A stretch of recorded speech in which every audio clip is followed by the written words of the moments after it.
इस समय माचिस और पप्पू पर सियासत गरमा रही है। शुरुआत तृणमूल कांग्रेस की सांसद महुआ मोइत्रा ने की, जिस पर वित्त मंत्री निर्मला सीतारमण ने पलटवार किया और उन्होंने कहा कि प्रश्न ये नहीं है कि माचिस किसके हाथ में है, बल्कि ये महत्वपूर्ण है कि इसका इस्तेमाल कैसे किया जाता है।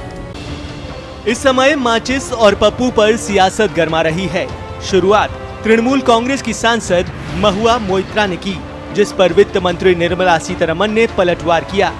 सीतारमण लोकसभा में वर्ष 2022-23 के लिए अनुदान अनुपूरक मांगों के पहले बैच और वर्ष 2019-20 के लिए अनुदान की अतिरिक्त मांगों पर हुई चर्चा का जवाब दे रही थी।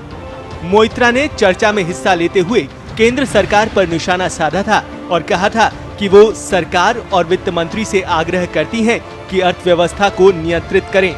देश की जनता से भी आग्रह है कि जिन्हें इस देश की कमान सौंपी है उन पर नियंत्रण करें। उन्होंने इस दौरान ये पंक्ति भी पढ़ी थी कि सवाल ये नहीं है कि बस्तियां किसने जलाईं, सवाल ये है कि पागल के हाथ में माचिस किसने। महुआ मोइत्रा की केंद्र सरकार के खिलाफ की गई टिप्पणियों पर वित्त मंत्री निर्मला सीतारमण ने पलटवार किया। उन्होंने कहा कि प्रश्न ये नहीं है कि माचिस किसके पास में है, बल्कि ये महत्वपूर्ण है कि इसका इस्तेमाल कैसे किया जाता है। उन्होंने कहा कि केंद्र सरकार ने माचिस का उपयोग लोगों के जीवन में उजाला लाने के लिए किया, जबकि पश्चिम बंगाल में चुनाव के बाद आगजनी के लिए किया गया।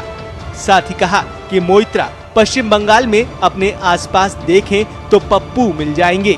उन्होंने कहा कि हमारे हाथ में जब माचिस थी तो हमने उज्ज्वला योजना दी, उजाला दिया, प्रधानमंत्री किसान योजना दी, स्वच्छ भारत अभियान चलाया। आपके यानी तृणमूल कांग्रेस हाथ में माचिस आई तो आगजनी की गई, लूट हुई, दुष्कर्म हुए और भाजपा कार्यकर्ताओं के घर जलाए गए।